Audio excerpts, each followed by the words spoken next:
We would like to start by honoring the traditional Native American lands we are living in, the Potawatomi, Ojibwe, and Ottawa nations, forcibly removed from their lands following the 1839 Treaty of Chicago.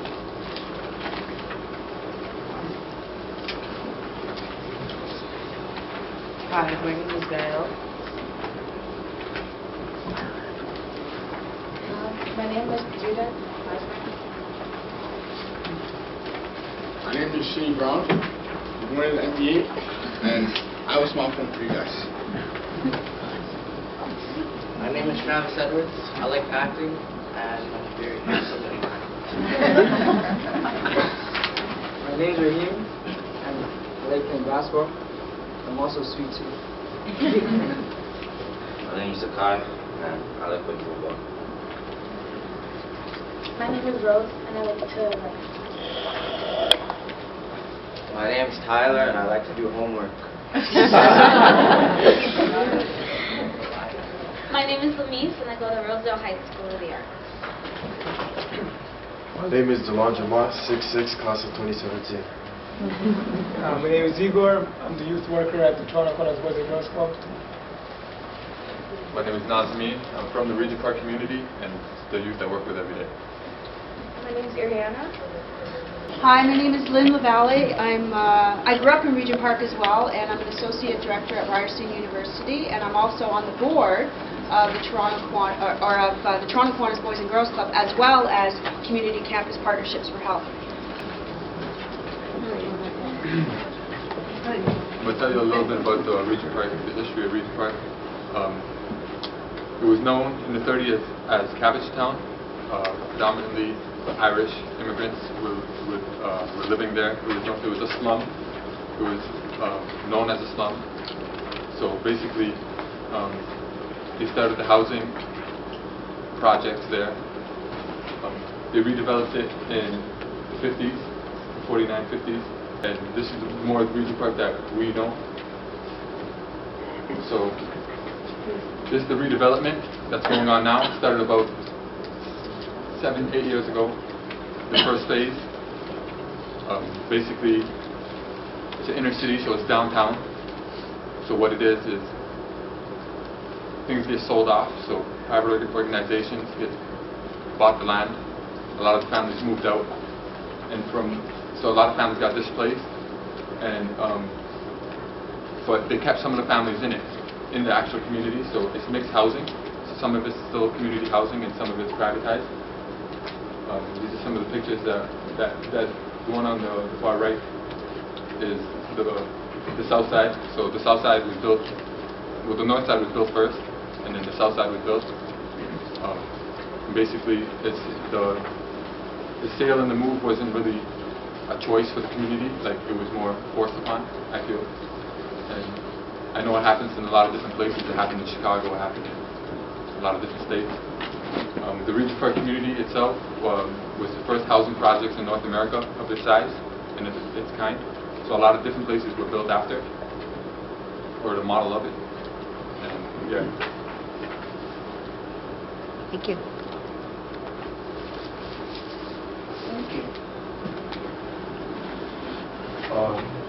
Basically, what this project is Regent Park youth using art to tell a different story, and it also helps get rid of some of the stereotypes that people think about us. This project was brought to us by Lynn and Ryerson University, and it gives us the opportunity to come down here and tell our story through art and different poems and spoken words. And we're here today presenting in Chicago.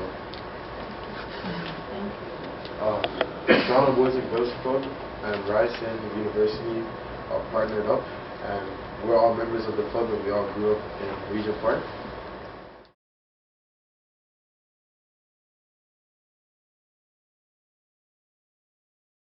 Person on the top left side is Trevlin, and on the top, the other side is Stephanie, and then there's Mark Stoddart, he caused corruption, and then there's I.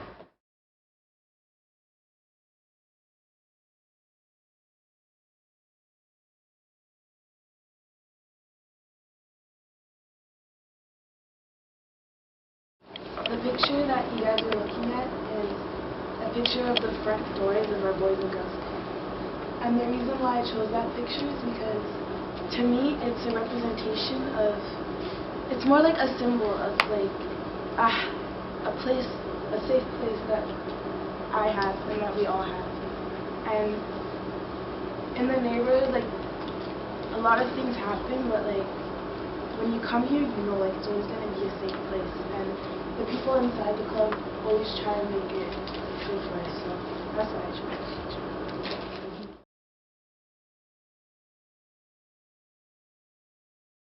They say I grew up in this place where you hear gunshots every day, where you never feel safe, so you had a certain time to play. They claim I was from that place where you heard police sirens day after day, that it wasn't the safest place, so they ask us why we chose to stay. And even though they haven't lived a day in my life or walked a mile in my shoes, they still choose to think that their stories are 100% true. It's like they hear what they want and just twist up all our words. They don't even think about what really happens in my world. They expect things from me just because of the way I dress. They think that my actions will be just like the rest. But so what?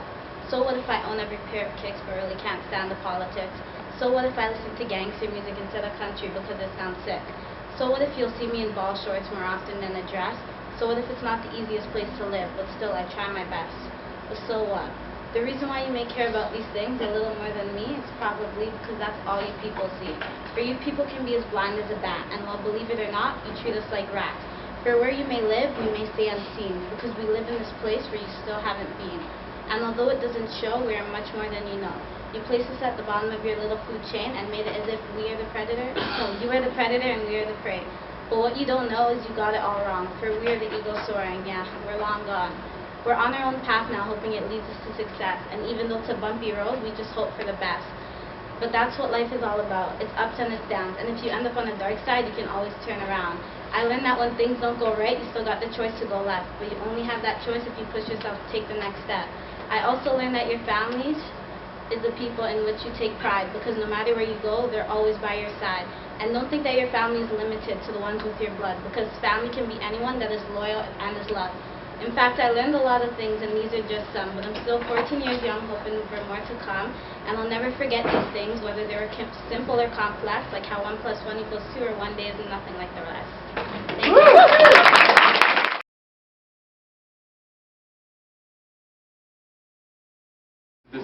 This is where I grew up. This is the strip.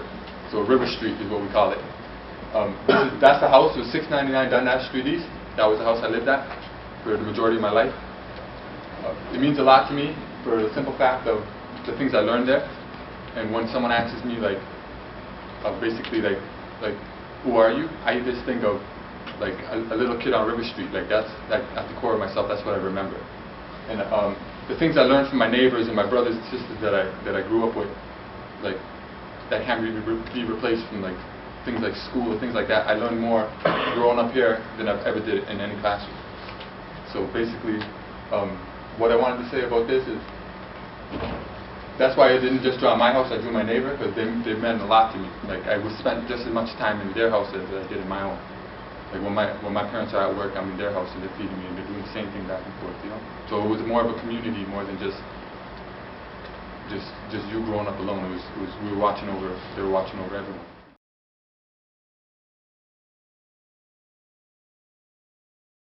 We have a spoken word. Where are you from? Where I'm from, people throw up gang signs and aim knives. Where are you from? Where I'm from, people die over choosing sides. How was it growing up in the hood? Growing up in the hood, babies were having babies. In my hood, to see 16 was a maybe. Growing up in the hood was kind of crazy. Dad left me at a young age, so the streets raised me. The struggle, that wasn't fun. My peeps were shooting guns, and my mom was worrying I don't get hit by one. Last year, my favorite cousin died because they accused him of repping the wrong side. The struggle wasn't any fun. Mama ain't never had no money, so growing up wasn't any fun. I seen a lot of people get hit by one. Last year, my brother died by one. What motivates me to get out this neighborhood is seeing my mom cry because she don't have the money to supply. All I want to see is my mother smile and live a nice life in a high-rise. What motivates me to get out? Seeing my brother die, so I gotta go and get mine. Hate seeing my family struggle just to try and get by. Growing up in the projects, it's hard to try and get mine. So I only got one thing in mind, and that's getting my mom out the projects to a house on the hill. Thank you.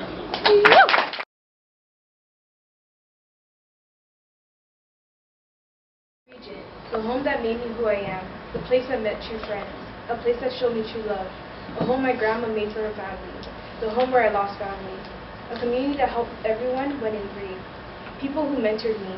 Regent, where my grandma brought her kids up, where her grandkids grew up, and where her great-grand learned her roots.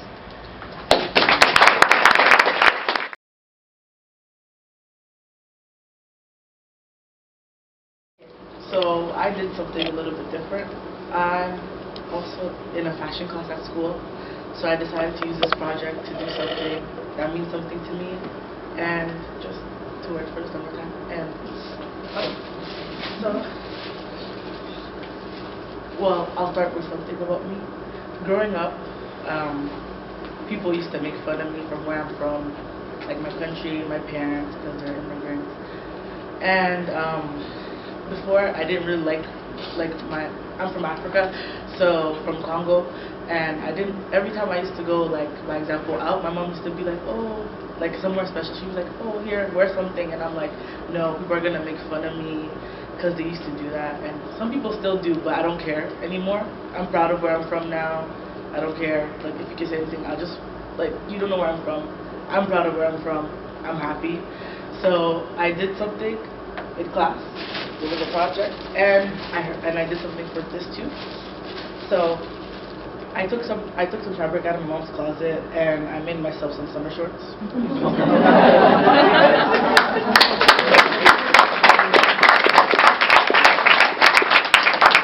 And I also made it kind of modern.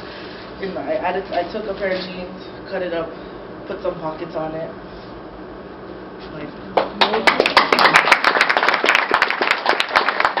I just took some of the scrap material I made myself a headscarf.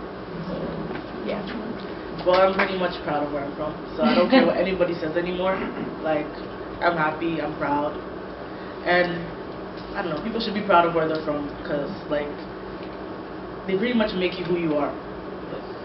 So I'm proud and I'm happy to be African. So that's my African side.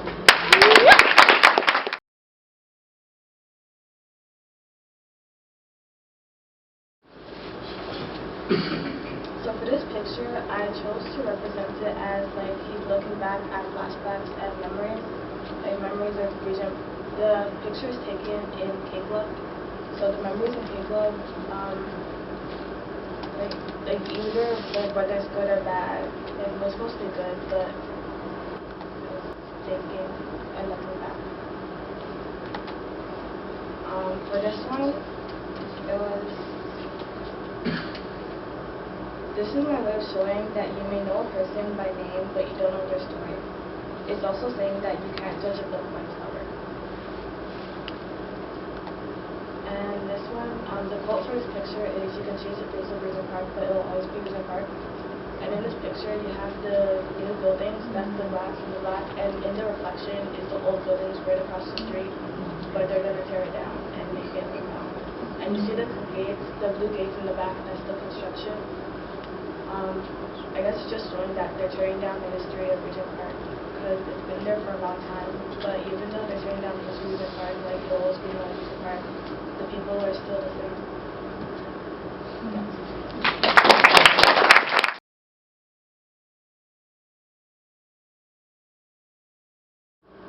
Where I'm from, you're taught to act tough and mean. People on the corners every day selling crack to fiends. Just a young kid just trying to ball and have fun. While people in the hood selling crack and shooting guns. I started at the bottom, so nothing's ever been fair. Seeing days my family's struggling living off welfare. It seems like we're given one option to sell dope and pounds, and I pray for the day I go to sleep without gun sounds.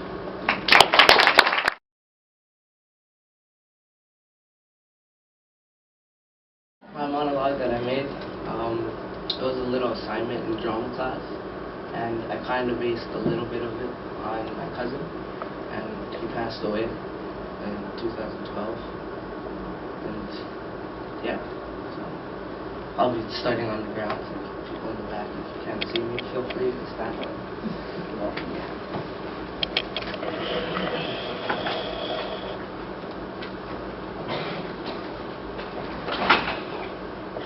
Car, please let me out. Please. I shouldn't be here. Please help me. Please. I shouldn't be here, man. I was doing the wrong thing. I know I messed up. I just wanted to make money for my little girl. Please. I'm here in jail because instead of getting a nice paying job, I hustled money, selling dope and a lot of things to my friends. I don't know why I did it. I guess I just needed money for my little girl. I love her. She's the only thing I have in the world. And yeah, I never had anyone to motivate me like I do now. I never had anyone to motivate me. And my parents, my dad left me. My mom died when I was 6.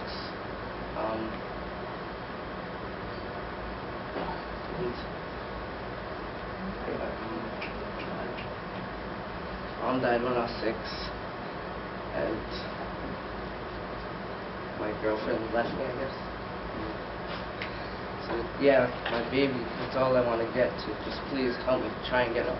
Just please, God, please try and help me get up. She's all I have, man. She's all I have. Another thing while I'm in jail, my best friend, who was a cop, snaked me and put me in jail. And yeah, well, one night when I was selling dope, I went to the store, got the money, I went to the store, bought some groceries. When my groceries went home, once I got inside, I heard "this is the raid," I threw me to the ground, and they arrested me. And at that moment, I knew it was over. I didn't know what was going to happen to my little girl. And when I was in jail, I was just thinking about her every day. And that's why I need you to help me, God. Please, please help me, man. You're my only hope, man. Please, please, my little girl needs me, man.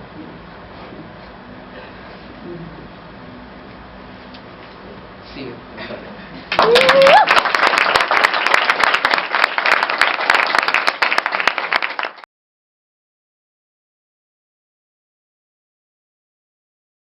I have a poem.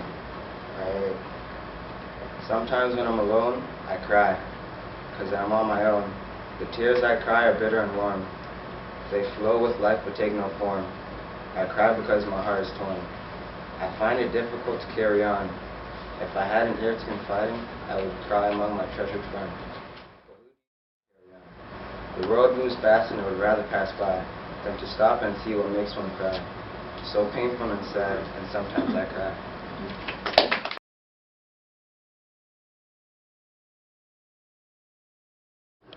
I took these pictures at the Kiwanis Boys and Girls Club because this is where I grew up playing basketball. The gym is a place I could come to feel safe and express myself without using language. I let my game speak for itself. By taking these pictures, I had a chance to reflect on more than just basketball. I thought about my community and the power we can have by playing a game all on the same team.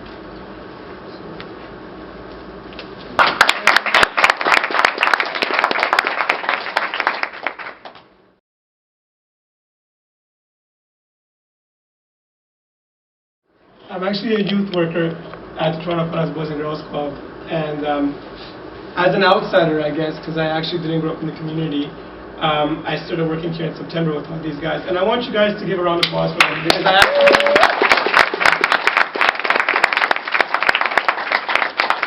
actually didn't hear any of their poems or presentations until we got here. I told them to wait. I wanted to see them just like you guys would see them. And you know, I was going to start off by just talking about the kind of impact this project had in our site and on these individuals' youth, and the more macro functions it had in terms of society as Regent Park as a community. But I want to start off with a story, just because I'm wearing a Harina t-shirt with a bad haircut. And this is in some of the work that I have been doing within priority neighborhoods like Regent Park. So it's an employment agency, and basically we hire youth from within the community. Now, youth would come up, fill up an application, and have an interview. Everybody gets an interview. Okay? So, to touch on some of the stereotypes, and my own stereotypes as well, working within a priority neighborhood, one of the youth that walked inside was fully dressed pants, dress shirts. I thought he wanted my job. I'm like, you're here for his job or my job? And he sat down to fill out an application. He was working really hard on it. He kept asking me, is this okay? Did I fill it out okay? I said, yeah, okay, don't worry, like, have your interview. As this was happening, a parole officer came inside with another youth. Visibly, the youth was very large, tattoos. The parole officer said, is it okay if I stay in the room with him? I said, no, you can go outside. This is a safe environment. And the youth with the parole officer was kind of making some noise with some other youth, causing a ruckus, and I kind of told him, okay, stop, take it easy. And I think that the first guy with the suit, we did our interview. He was flawless. He was perfect, got every answer correctly. He expressed himself with confidence. He really wanted the job. But this program aims to target people who might have a little bit more barriers. You know what I mean? So when I finished the interview with him, I had the other youth, and I had my own preconceived perception of how he might be, and the interview didn't necessarily work out well. So based on our criteria, we should probably select him just because of his background. He does come with a lot of barriers. He just came out of the pen. He's got a lot of problems at home, education, etc., etc. Now, as I finished the actual interview with him, he walked outside with me and said, hey, listen, if it's between me and him, I want you to take him, the other youth. I go, what do you mean? Why does that matter? He goes, I've seen this other youth walk his father every single day at 8 a.m. to the bus stop because he's blind and he can't do it himself. Everybody in the whole community knows that one youth. And if it's between me and him, I want you to select him. And that was beautiful. I got a little emotional. I go to the washroom to pretend I'm washing my hands, you know what I mean? But the whole idea behind that is it symbolizes this whole thing. There is a lot of perceptions and a lot of stereotypes about particular neighborhoods across Toronto where people assume, oh my God, a danger zone, a war zone, or here we are to help these people. They can do it on their own, as you could tell. They're fine, But it shows us also how me working at Keiko with these guys, we share knowledge.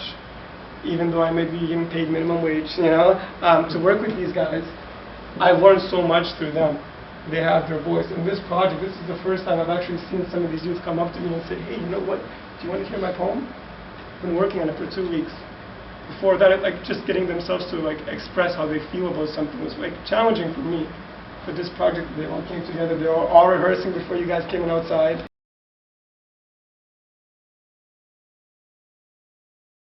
This is spoken word. Yeah. Region Park, what does that mean? People see a bunch of Southsiders trying to make money off fiends. We shoot, we steal, we do anything for $1. Chain with the piece so big it makes any girl want to holler. But look deeper than that, that's not what I see. The struggle of living off 1 meal a day was real for me. Growing up young without a dad because he was a shooter, living the life of a sad. So it was me, my mom, 2 brothers, and no dad. But my mom was good. She raised me as a good young man. She said, go to school and make a master plan. Don't be a fool, because that's very sad. But it was always hard, because I always looked up to my dad.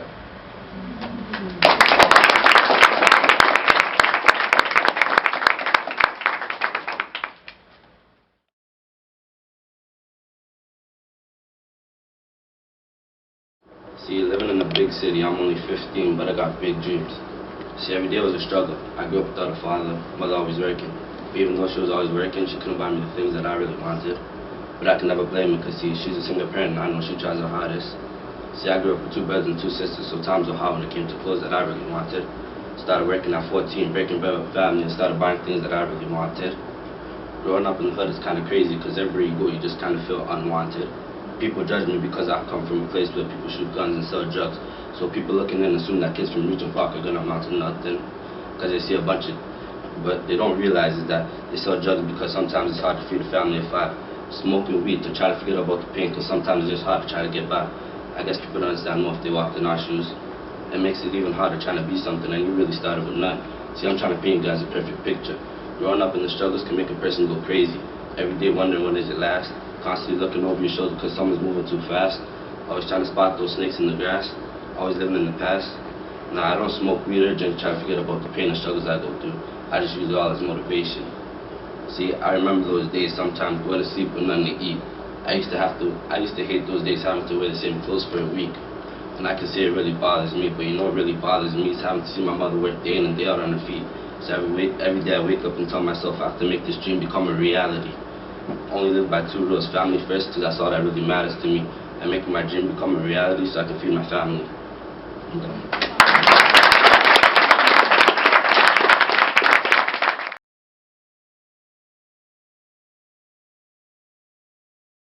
What motivates me is seeing how much my mom always tries to to make sure we end up good in life and everything. And my dad's he's not really living with us. He's out in another country, trying to make money for our family and stuff. And even though we don't live in the best place, she still tries her best to make us happy and stuff. And and instead of saving up big to get a better house and stuff, she just wants us happy in the moment, and to live life happily now and stuff. So if I'm begging her for a new expensive pair of shoes, she'll buy it for me, even if it means that we have to struggle for longer. She just wants me to be happy in the moment. And and just seeing how much stress she's going through and stuff, and to know that she's still doing all right now, and she's just pushing her way through it, even though she has a lot on her mind. Well, what motivates me is seeing my family growing up in the struggles, and my mom doing all she can to feed me and my siblings. And I guess I want to do good and make it somewhere in life so I can take care of them instead of them taking care of me. What motivates me, it's kind of the same as Louise. My mom motivates me because she really wants me to succeed, so I'm going to try my best to succeed for her.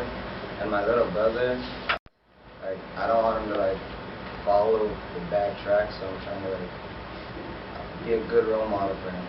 So I'm trying to do good things. What motivates me is my mother, my family, and my past family, my past friends. When they died, it kind of motivates me to work hard. What motivates me is that my mom and my dad and my sisters come to my games to support me, even though they have a lot to do. And my mom is always working, and my dad's always working, and they still come to try to watch my games, to support me, and want me to do good in school and life. They're just there, and they're helping me a lot. What motivates me is basically the same as my mom. And she works really hard for me. Really hard growing up in hood. I'm not happy to explain it. I'm just very happy with what she's doing, how she's going through with everything. Really, I have a good life. I love my life. Sometimes I hate it. I go to bed not hungry, but sometimes I just don't eat the food. Yeah. And another thing is that I just want to succeed in life really bad, because my dad wasn't really around. I just want to succeed in life, so when he comes to me, I can just say my face. Yeah. So I don't think he deserves my mom. My mom's really hard worker. Really hard worker. Pretty much everything in life. I thought I would never see the day that I'm graduating, which is this year. So I don't know, something was telling me that I was I thought I would never see the day. So my family, my mom, every time I try to quit something, she'd be like, no, you're staying in it. I'm like, why are you telling me to stay in this? And then I don't know, it makes me a bigger person. For example, I really wanted to quit the choir I'm in, the church choir, and I'm telling her, she's like, you talk too much, you don't know what you're saying now, but look. And then it's like my family now. They're like my family, so that motivates me. Everything in my family motivates me, seeing us growing up. I don't know, kind of yes, we're struggling because I don't know, almost graduated. School's expensive now. I'm going off to college next year, so I've seen my mom, she's working hard, making me apply for like scholarships and everything, and she's still working. Like, well, we all work, like we're all working on it. Like, I got a job and everything. So like, yeah, just seeing my family makes me want to do better. Like, I don't know, seeing my future, picture my future. I'm like, yeah, I want to get there, and I'm gonna get there eventually. What motivates me is probably my mom and how much she struggled. Like, I remember at one point she was raising 3 kids by herself. She's going to school and she's working. Like, I would like never see her, but like it doesn't matter. But she's here when she's not here. Like, she motivates me because like she did all of that just to give us a good life, you know? So when I look at my life and when I reflect on what I want to do, I want to make her proud no matter what. So that's what motivates me especially. Now in life, the youth motivate me. See them do good.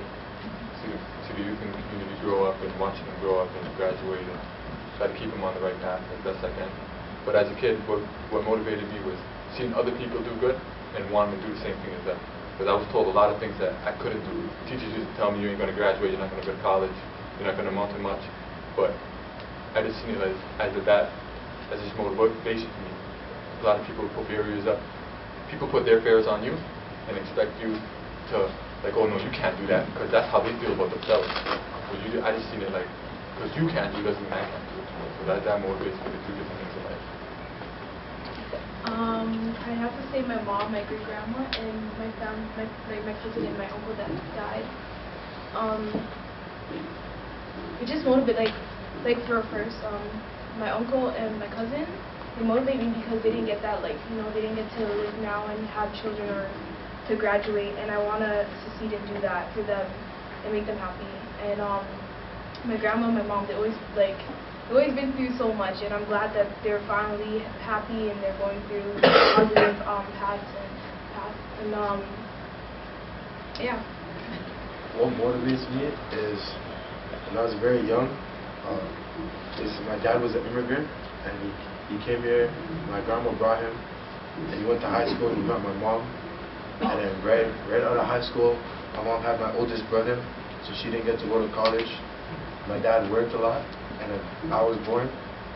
And then a little bit after I was born, maybe 5, 6 years old, my dad got in a sticky situation, got in some trouble, and basically he didn't want to do time, so he had to leave the country. He fled, and he told me and my older brother before he left, like, that he's gone and now it's just me, my mom, and my brother. I'm glad you guys actually shared those stories. I think it's important. I'm learning so much more now. But even my mom, we came from Bosnia as refugees here in Canada, and you know, I think even Toronto as a community itself, very accepting place. You know, I feel very privileged to be where I'm at right now in life. I'm in Chicago. I can't believe it. You know, and these things motivate me as well because I want these youth to have a chance to express themselves. So a chance to share their voice with people that they're probably never going to see in their lives.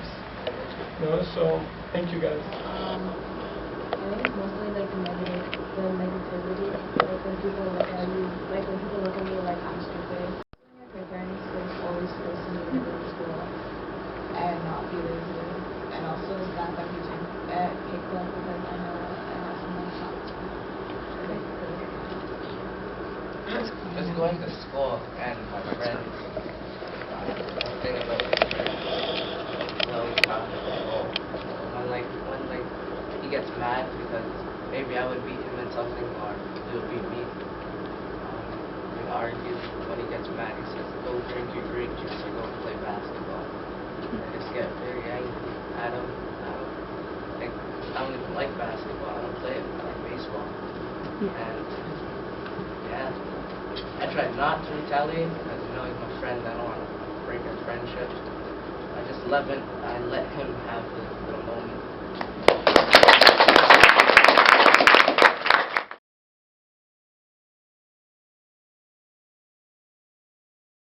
These are actually the T-shirts that one of actually Toronto's Corrupt he designed. It's in collaboration with John Carlos, who obviously in 1968 lifted up his hand, and a lot of people actually thought that that was for like black rights, but that was actually solidarity amongst all humans, unity in one.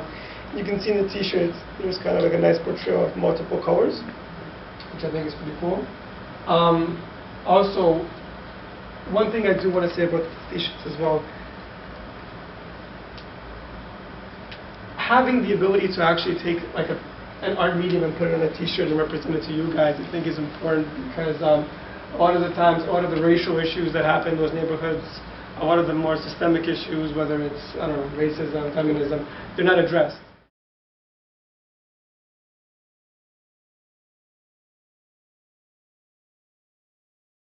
We did this presentation in honor of many people, and each of us is going to stand and tell you who we did this presentation in honor of.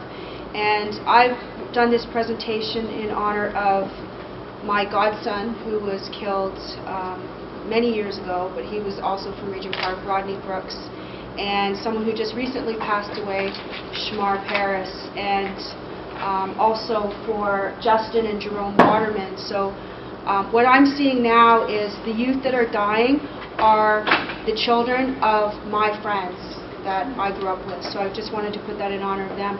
I also want to say it in honor of my mom, my dad, my sister, and not only do people from low-income communities, you know, become part of gun violence, but also the reason why I do what I do in the area of health is related to health and how people from lower incomes tend to die sooner, right? Morbidity and mortality is higher, and that's really symbolic in my family. So I wanted to thank you guys. Like, I don't know, it made me so emotional to see you guys do your presentation and just tell your stories, because you're what motivates me, just as Igor said, right? I don't have my own children, but you guys are my next generation.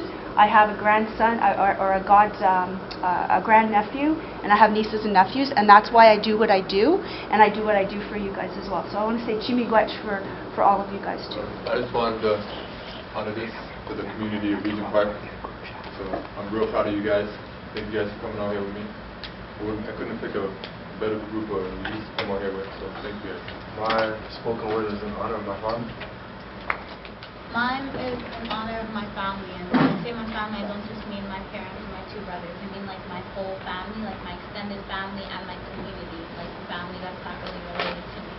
And Tyson Bailey as well, because you know, he was part of my family too, and passed away.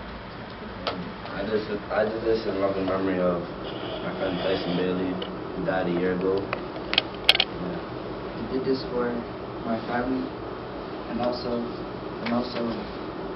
Tyson Bailey, who passed away, and I also do this for my uncle that died too. So I do it for my family, my extended family, my extended family, my community, and I also did it for Tyson Bailey and my cousin Junior. Yeah, he passed away 2 years ago. I was at a party. Pushing them off about I do this, everything I do today, like everything I work hard for, everything, like even this poem, like the poem that I did it for Tyson and my cousin Bronson. They passed away last year. I just do it for them. So I did this in honor of Africa. So and my family and the community. So I'd like to thank the Toronto Kiwanis Boys and Girls Club Executive Director Ian Edward and staff, the artists Mark Krupp's daughter, Travelin Kennedy, Stephanie Machueta, and Ian Kamau.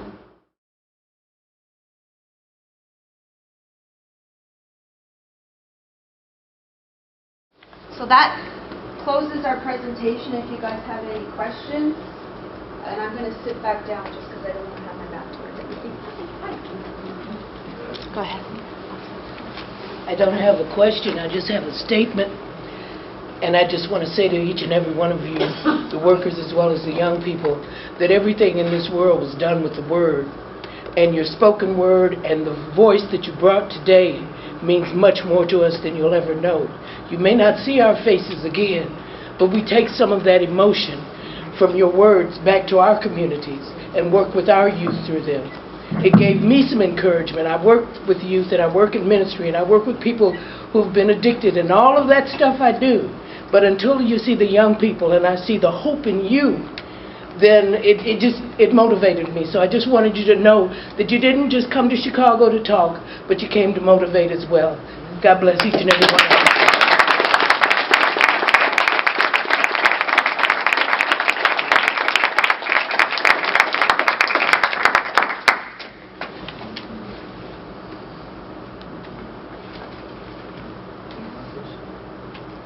Hi, my name is Lisa Gibbs and I'm from Australia, and I feel nervous standing up and speaking in front of everyone, so you guys are amazing. First of all, I just wanted to say I've never heard of Regent Park, but you are so impressive that it sounds like an amazing place to me. But I do have a question, and you're so creative and so articulate. Have you had experience before in your different areas of, photography and spoken word, or is this the first time you've done this? For me, this is the first time. You guys are amazing. I can't even, y'all had me tears in the corner. It was too much emotion for me. You guys are great. Keep doing what you're doing. And I think everybody in here feels the same way. I just have a question. So now that you are doing this and you've taken this and you've learned these artistic types of methods of expression, what's the plan, right? So it's learning about yourself and how you feel, but then the other part is what are you going to do with it now that you have it, right? It's about empowering you all to be leaders, because you are the leaders. I've been long 15 a long time ago, so you all are now coming in. So have you all thought about how you want to take this and help the community that you live in? Because I hear about success, and so what does that mean to you? Does that mean that you're moving out of the community? Are you learning and gaining and then bringing it back? I'm just curious about, have you all even thought about that part yet? I know it's deep, I'm sorry. I didn't mean to go deep on y'all. I can start it off. Well, we try to teach the younger ones. I grew up in the community the majority of my life. I actually moved out, but I still work in the community. We try to do each one teach one type of thing. So whatever you're learning and whatever experiences you've been through, you just got to teach the person next to you, and hopefully they pass it along. So I think what the most important thing is, the knowledge I learned growing up in the community, I learned that through pain. A lot of the things I remember, at least. So you can't really buy those things, so what I try to do is I try to explain it or talk to or just have dialogue with other youth, and then maybe they can pick up on certain things. I know certain things you have to experience on your own, but certain things I hope they just pick up through my own experience.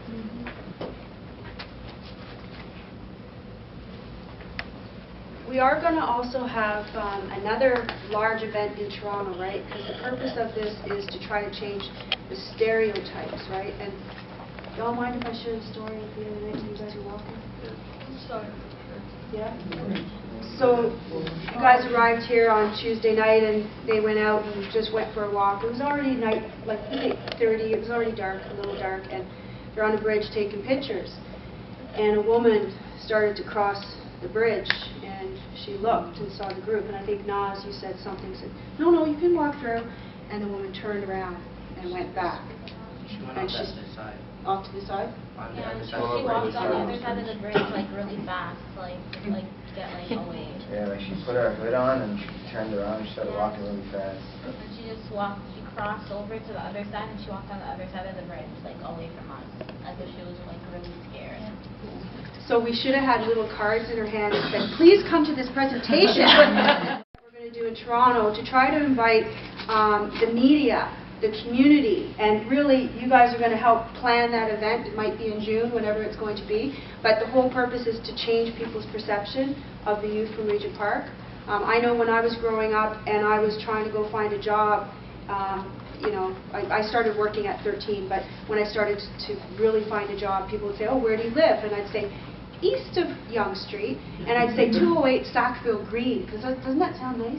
I know 208 Sackville Green is gone now, they made it a street, So people thought like I lived in, North Cabbagetown, but I wouldn't let people know where I lived until they got to know me because they think I'd be stealing from them or something. So we want to have a large event to try to dispel those stereotypes that people have, and it's going to be in sometime in June in Toronto. So we'll send in. I know folks don't live there, but we'll invite the media, community, parents, teachers.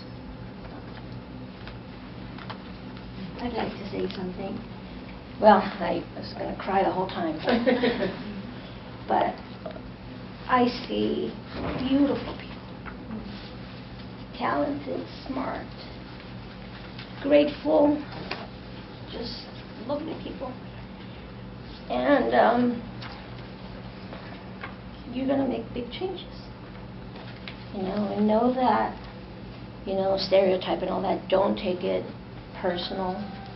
I live in Medford, Oregon. My daughter is a teenager. She goes to the mall and she goes, Mom, you have to go in the store with me. They look at me like I'm going to steal something.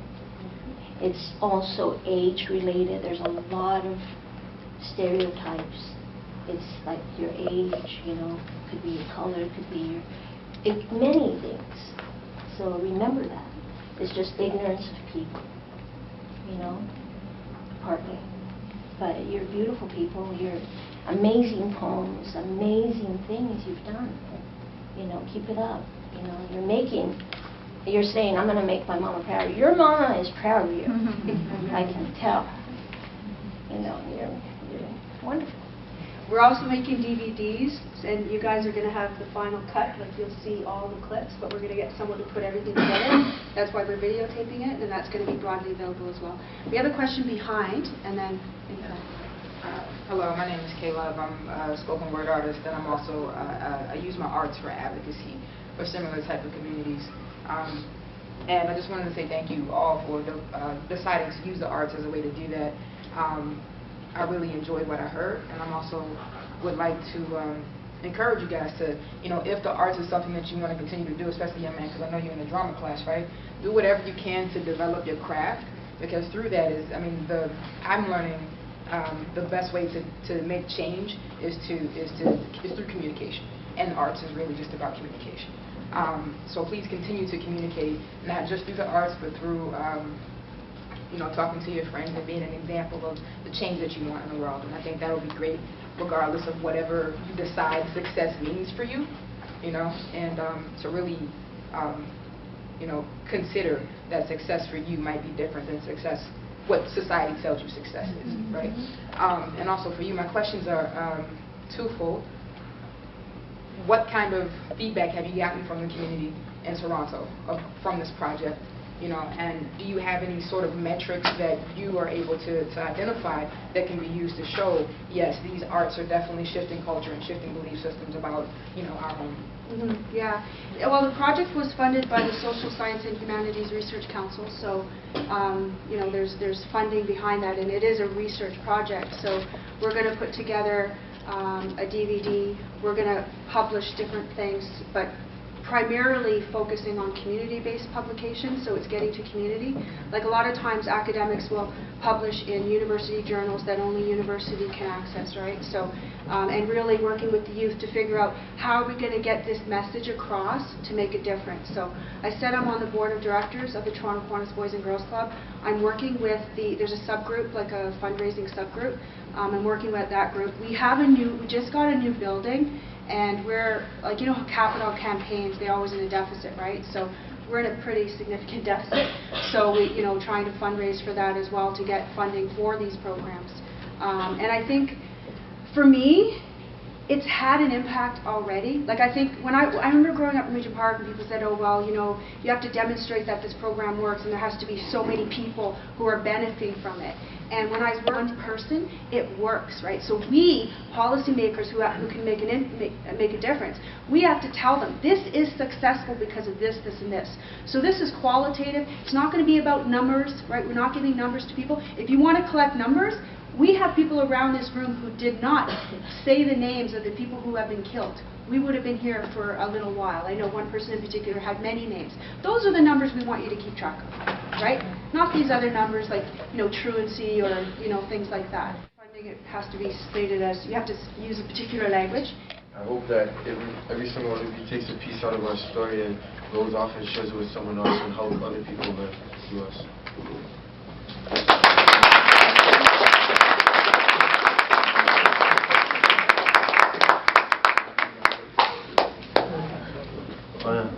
Also, I have another shirt like this, so I just wanted to give it to you in the back.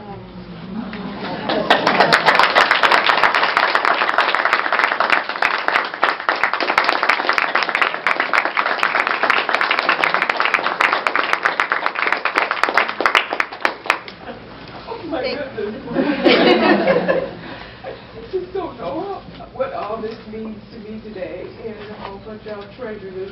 Both my kids are too big and weird, but I think You can. No, they don't want. Thank you. Thank you, everybody.